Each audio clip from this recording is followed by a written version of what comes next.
Morning, guys. It is August 10th. So it was Tuesday, getting a little bit of details going here.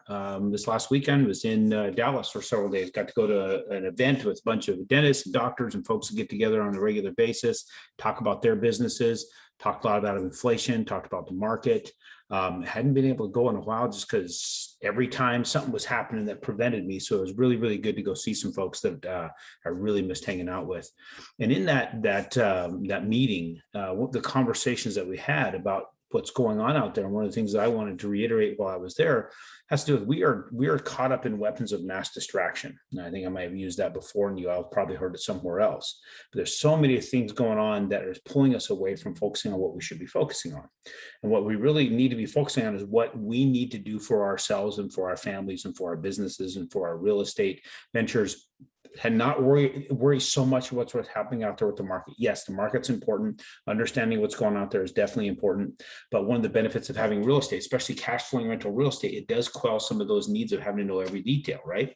The difficulty that we have, what we're experiencing, is having a lot of these distractions pulling away from our decision making. Stagnates our ability to move forward on things. And what I describe that as is kind of, you feel like you might be polishing brass on the Titanic, right? You're just making something shiny that might fall apart. Why would you do that, right? A lot of people might take the doom and gloom approach, take all the extra money they've got and building a bunker and hiding in it and waiting for the apocalypse. There's been a lot of people doing that over the years, and that still hasn't happened. Now, I can't say that everything we're saying is not just a bunch of Band-Aids, and that if you keep Band-Aiding, put enough duct tape on a wing, eventually over time, if you don't really, really fix it, you're going to have a plane come out of the sky. But I'm not saying also that this isn't all a lot of smoke and mirrors too. I'm not 100% on that. I can't say for certain.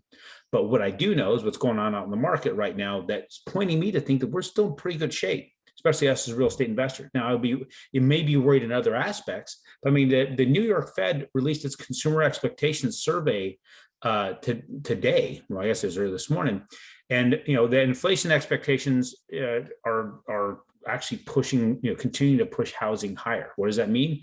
They're expecting a rise of 6% in housing costs, therefore housing values, over the coming year. What's really interesting is they're expecting a 10% increase in rents. 10%.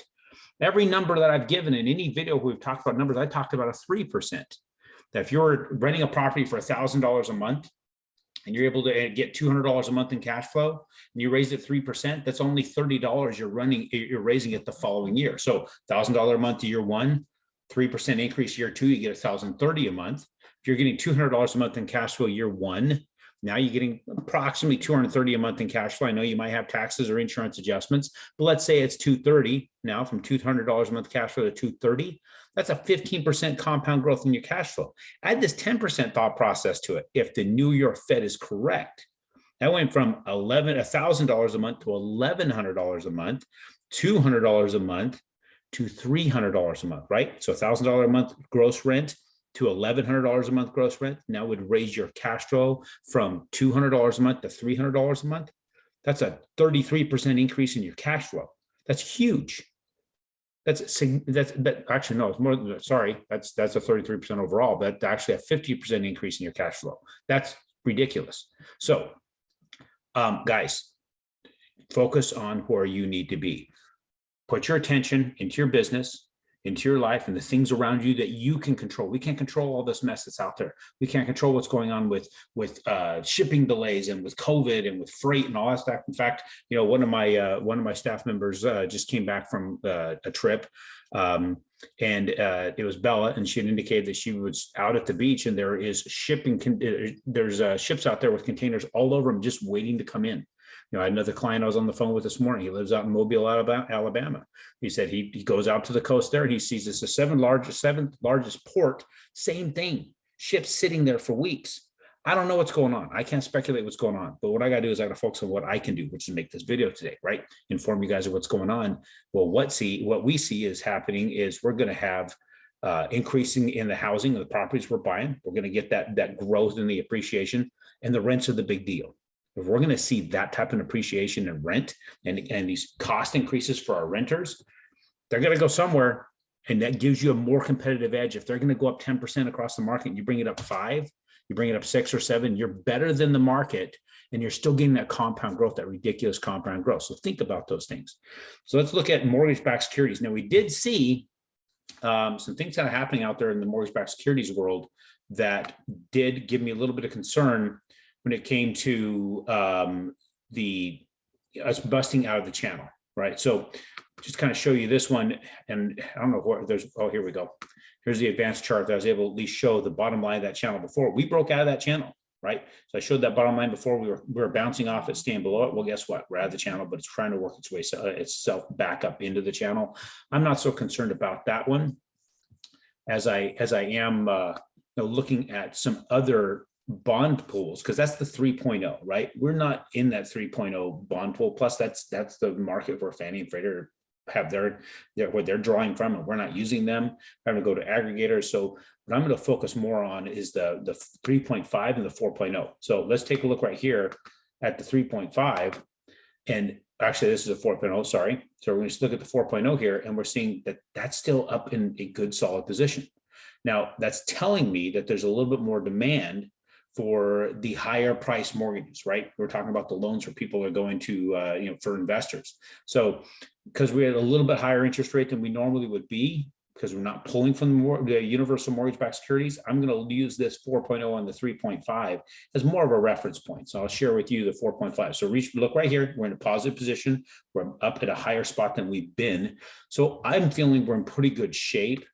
Doesn't mean it's going to exactly translate on those interest rates, because ultimately, when it comes to those rates, we don't have as much control over the rates as we may, or at least any idea of what the control is going to be on the rates as we may have seen in the past. And that's all just because we're not pulling from those same places. So now let's take a look at the 3.5 here. I'm going to pull up that particular coupon and look right here. So with the 3.5, I'm gonna have to get my zoom back here. I don't know what this copy image thing is that you're looking at, but look at that, same thing. It's staying up in a higher point than it has been. So what that's telling me, if this is any indicator of what we can expect for those higher coupons, those who are investing in loans that would we tap into for investors, that I think the rates should be fairly safe right now, but I can't say for certain because that's all depending upon their supply and their demand of capital. They could completely allocate different than what these charts show.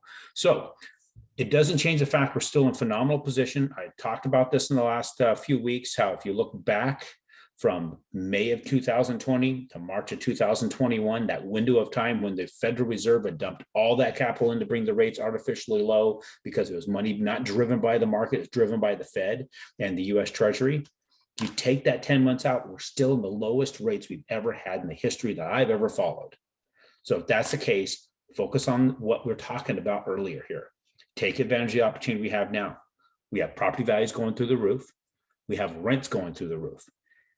That being the case, there should be very, very little pause. The only problem you're going to have right now is finding inventory. If you find it, look closely at it, tie it up as quickly as you can. Don't sit there and think about it. Tie it up. Take that 10 days or whatever that window is for your inspection period and really look at it, make sure it's going to do what you need it to do and move forward.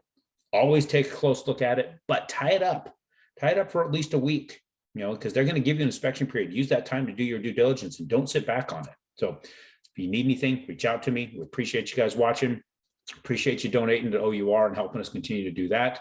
Appreciate you subscribing. We're going to continue to bring you information as I have it. We'll talk to you guys on Friday.